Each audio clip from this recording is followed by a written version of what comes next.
যে আপনারা কি বলেন, কি সমস্যা আপনাদের? ফেরাউন বলছে একটা বাচ্চা দিয়ে আসছিলাম, আসলে ছেলে হলে হত্যা করার নির্দেশ তো ফেরাউন দিয়েছিল, ঠিক না? কিন্তু তাদের সন্তান ছিল না। আল্লাহ বলেন আমি মুসার জন্য ফেরাউনের কলিজার ভিতরে মহব্বত সৃষ্টি করেছি। সুবহানাল্লাহ বলবেন না? আসিয়ার কলিজার মধ্যে আমি তুমি মুসার জন্য মহব্বত তৈরি করে দিয়েছি। এই মহব্বত কে? জোরে বলে কে? এখন বলতেছে আরে এমন যদি একটা মহিলা হতো যে মহিলা দুধ এই বাচ্চা পান করে, আমি বেতন দিতাম। বোন বলতেছে বাচ্চা আপনি যদি অর্ডার দেন, আমার কাছে একজন মহিলা আছে আমাদের দেশে, এই মহিলার দুধ সব বাচ্চারা পান করে। সুবহানাল্লাহ বলবেন না? বাচ্চা ফেরাউন বলছি আর দেরি করো না, দৌড়ে যাও ওই মহিলাকে নিয়ে আসো। হযরতে মুসা আলাইহিস সালামের মাকে নিয়ে আসতেছে।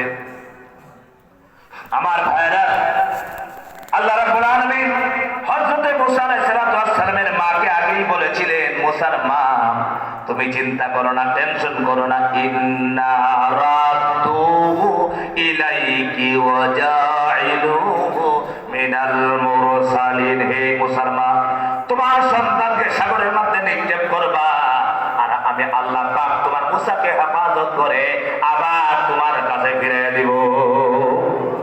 সবাই সহ্য করতে পারে, মা সহ্য করতে পারে না। আল্লাহ পাক বলছেন মুসার মা তোমার কলিজাকে আমি শক্ত করে দিয়েছিলাম, হৃদয়টা শক্ত করে দিয়েছিলাম, আর না হলে তুমি বলেই দিতে এটা আমার সন্তান, যন্ত্রণায়। আল্লাহ মুসা আলাইহিস সালামের মাকে শক্ত করলেন। মুসা আলাইহিস সালামের মাকে নিয়ে আসলেন বোন, গিয়ে বলছে মা বাদশা বলছে তোমাকে তাড়াতাড়ি নিয়ে যাওয়ার জন্য। হযরত মুসা আলাইহিস সালামের মা দৌড়ে গেলেন ফেরাউনের বাড়িতে। যাওয়ার পর যখন মুসা আলাইহিস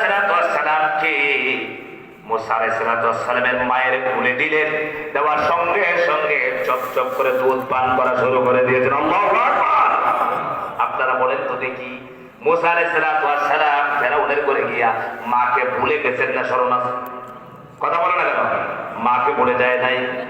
মা দুধ পান করা শুরু করেছে। আবার ফেরাউন সিদ্ধান্ত নিল, হযরত মুসা আলাইহিস সালামের মাকে বলছে, এরে দাত্রী মহিলা, তুমি এই বাচ্চাকে প্রতিদিন দুধ পান করাবা, আর তোমাকে আমি মাসিক হিসাবে তোমাকে আমি বেতন দিয়ে দিব। নিজের বাচ্চাকে দুধ পান করাচ্ছে আর বেতন দিতেছে ফেরাউন।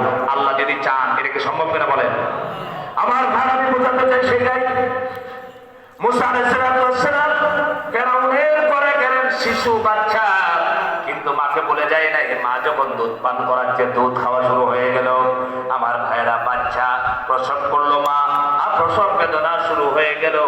আর কি কষ্ট করলো, কত মায়ের মারা যায়, রক্তাক্ত হয়ে গেছে মা। এবার আমি দুনিয়াতে আসলাম, আমি এসেছি, আপনারা এসেছেন, সবাই এসেছি। মায়ের ছোট্ট একটা রাস্তা দিয়া সুম্মা সাবিলা ইয়াসারা, আল্লাহ পাক রাস্তাটাকে প্রশস্ত করে দেন। আমরা যখন দুনিয়াতে আসলাম ছোট্ট একটা রাস্তা দিয়া, আমরা এত বড় বাচ্চাটা আসলাম, দুনিয়ার মুখ দেখলাম। মা যখন বাচ্চার চেহারার দিকে একবার নজর করে দেখে বাচ্চা সুস্থ আছে কিনা, বাচ্চা যদি সুস্থ হয় মার 10 মাস 10 দিনের দুঃখ মুছে যায়। এক নম্বর কষ্ট হলো গর্ভধারণ করা, 2 নম্বর কষ্ট হলো গর্ভ থেকে বাচ্চা প্রসব করলেন, 3 নম্বর কষ্ট হলো যে কষ্টটা পৃথিবীর কেউ করতে পারে না, সেই কষ্টটা হলো মায়ের দুধ পান করায় মা। আমার ভাইরা, আল্লাহ পাক বলেন বান্দারে তোমার খাবারের ব্যবস্থা আমি আল্লাহ পাক কুদরতি ভাবে মায়ের বুকের মধ্যে করে রেখেছি। যেমন দুধ আল্লাহ পাক দিয়ে রাখলেন। আমার ভাইরা, এই দুধ যখন খাইলাম, মায়ের দুধ খাইয়া হৃষ্টপুষ্ট হলাম, শক্তিশালী হলাম, জ্ঞানী হলাম, বুদ্ধিমান হলাম। এই জন্য কবি বলেছি, যখন তোমার কেউ ছিল না তখন ছিলাম আমি, এখন তোমার সব হয়েছে, বড় হয়েছি আমি। ঠিক না? এটা আল্লাহর বেলাও বলা যায়, মা বাবার বেলাও বলা যায়। আমি হাঁটতে পারতাম না, কথা বলতে পারতাম না, আমি একেবারে কাজ করতে পারতাম না, ইনকাম করতে পারতাম না। ছোট বাচ্চা মানুষ, শিশু মানুষ প্রস্রাব করে দিয়েছি, পায়খানা করে দিয়েছি। এই যে প্রচন্ড শীতের রাত্রিতে বাচ্চারা দেখবেন মায়ের কোলের মধ্যে প্রস্রাব করে দেয়, পায়খানা করে দেয়, প্রচন্ড শীতের রাত্রিতে কাপড় ভিজায় দেয়, প্রস্রাব করে দেয়, কিন্তু মা তার সন্তানকে মানে না, ফেলে দেয় না, ঘর থেকে ইটা মারে ফেলে দেয় না। মা দয়া করে আহসান করেন। আমার ভাইরা এত মহব্বত করে সন্তানকে লালন পালন করে, কারণ হলো সন্তান সব চাইতে তার জীবনটাকে বাঁচে রেখে সন্তান লালন পালন করে। এই পৃথিবীতে সবচেয়ে আল্লাহর পরে যে সন্তানকে মহব্বত করেন, ভালোবাসেন, তিনি হলেন আমার মা বাবা। ঠিক কিনা আমার ভাইরা? কয়েক বছর আগে ঢাকার ওদরে একটা বুড়িগঙ্গা নদী আছে, আছে কিনা বলেন? এই বুড়িগঙ্গা নদীতে একটা নৌকা ডুবে গেল, অনেক মানুষ মারা গেছে, লাশগুলো পাওয়া গেল না। কারো লাশ 2 দিন পরে, কারো লাশ 3 দিন পরে বের হলো। 3 দিন পরে একজন মহিলার লাশ বের হয়ে আসছে। 3 দিন পরে যখন লাশ আসছে, লাশটা তুলতে গেছে ডুবুরিরা, দেখা গেল লাশের সাথে একটা শিশু বাচ্চার লাশ জড়াই আছে। আমার ভাই 3 দিন পরে বুড়িগঙ্গা নদী থেকে লাশ বের হলো, কিন্তু দেখা গেল মা তার ছোট শিশু বাচ্চাটাকে জড়াইয়া ধরছে। এতেই বোঝা যায় যখন নৌকাটা ডুবছিল, পানির নিচে চলে যাচ্ছিল, তখন মা যদি ইচ্ছে করতেন সাঁতরাইয়া তীরে পৌঁছে যাবেন, বেঁচে যাবেন পারতেন, কিন্তু এই লাশে প্রমাণ করে মারা যাওয়ার সময় মা তার বাচ্চাকে বাঁচানোর জন্য বুকের সাথে মিশায় রাখছিলেন। ঠিক কিরকম?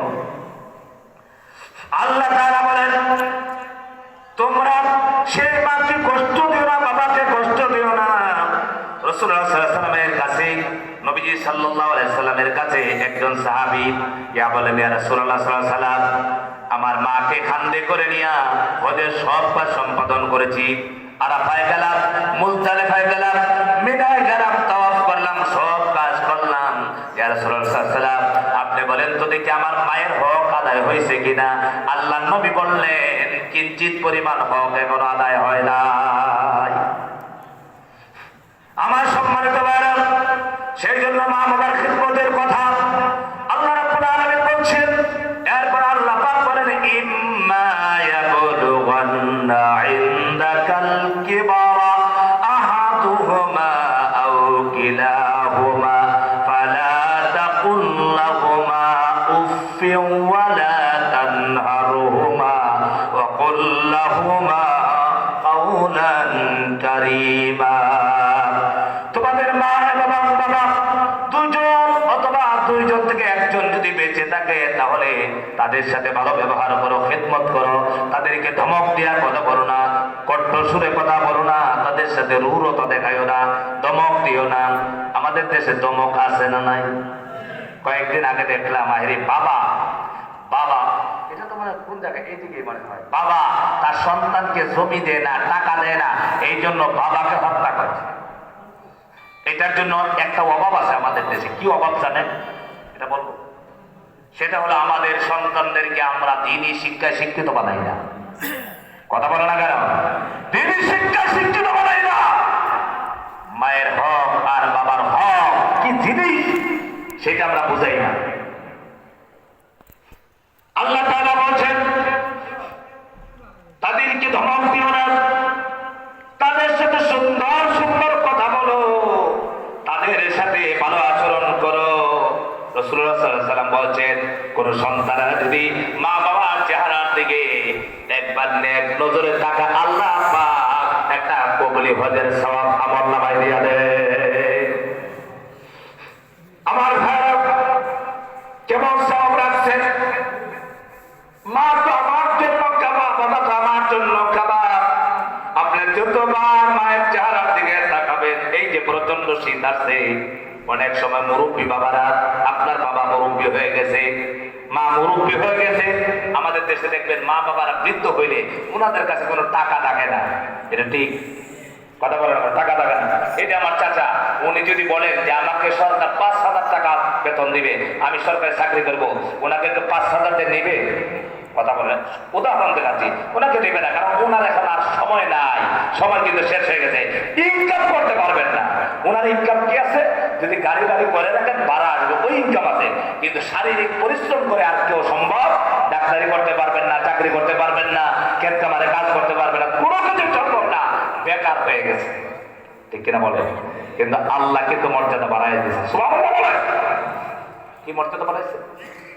আমাদের কাছে মুরব্বী হয়ে গেছে, বৃদ্ধ হয়ে গেছে, দাম নাই। নবীজি বলেন, আল্লাহ পাক বলেছেন, যখন বৃদ্ধ মানুষেরা আল্লাহর কাছে দোয়া করে নামাজ পড়ে কান্না করতে থাকে, আল্লাহ পাক বলে আমার জাতের লজ্জা লাগে, আমার বৃদ্ধ মানুষগুলো যখন আমার দরবারে কান্না করে, আমি আল্লাহ রাব্বুল আলামিন তার জীবনের গুনাহগুলি মাফ করে দেই। আমার ভাইরা, মা বাবা যখন বৃদ্ধ হয়ে যায়, টাকা নাই, পয়সা নাই, কাজ করতে পারে না, চাকরি করতে পারে না, বহুত মানুষ আছে চিকিৎসার দরকার, চিকিৎসা নাই। আরে আমি যেখানে জুমার নামাজ পড়াই, সেখানে মাঝে মাঝে দেখি ছেলেরা বিয়ের জন্য আসে, শুনতেছেন আপনারা? বিয়ের জন্য আসে, জিজ্ঞেস করি তোমার বাবা কোথায়? বলে হুজুর বাবা তো আসে নাই। জিজ্ঞেস করো তোমার মা কোথায়? মাও আসে নাই। কেন? ওইটা কি বলে, কি বলে লাভ বেড়ে, লাভ বেড়ে মানে ভালোবাসা করে যার কাছে আসছে চাকরি করতে, ছেলে মেয়েকে দেখছে, মেয়ে ছেলেকে দেখছে, পছন্দ হয়ে গেছে, মার দরকার নাই, বাবার দরকার নাই। আমি স্পষ্ট করে বলে দিয়েছি, এইসব লালতের বিয়ে আমি বলবো না। কথা বলেন না কেন? এইসব বিয়েতে কোনোদিন শান্তি হবে না। যেখানে মা বাবার সম্মতি নাই, সেখানে তুমি বিয়ে করবা না। আপনি বলতে পারেন হুজুর বিয়ে কি হবে না? বিয়ে হবে। আমাদের জাতির পিতা ইব্রাহিম আলাইহিস সালাম, তিনি ইসমাইলের বাড়িতে গেলেন, যাওয়ার পর ডাকতেছেন, ইসমাইল বাড়িতে আছো নাকি? ইসমাইল বাড়িতে আছো নাকি? ঘর থেকে জবাব দিলেন, কি দিলেন? কে ডাকতেছেন? কে ডাকতেছেন? কেন ডাকেন? বাহির থেকে বলছেন, আমি একজন মেহমান মুসাফির। ইসমাইল কোথায়? ঘর থেকে বলছে, ইসমাইল তো বাড়িতে নাই। জিজ্ঞেস করলে তোমাদের সংসার কেমন চলতেছে? ঘর থেকে আওয়াজ আসলো, বেশি ভালো না। কি বলতেছে? বেশি ভালো না, অবস্থা বেশি ভালো না। তার মানে শুকর নাই, সবর নাই, বুঝতে পেরেছেন? সাইয়েদনা ইব্রাহিম আলাইহিস সালাম দেওয়ার সময় বউকে বললেন, তুমি ইসমাইল আসলে বলবা ঘরের চৌকাঠটা পাল্টায় দেওয়ার জন্য। ইসমাইল আলাইহিস সালাম যখন এসেছেন, আসার পরে যখন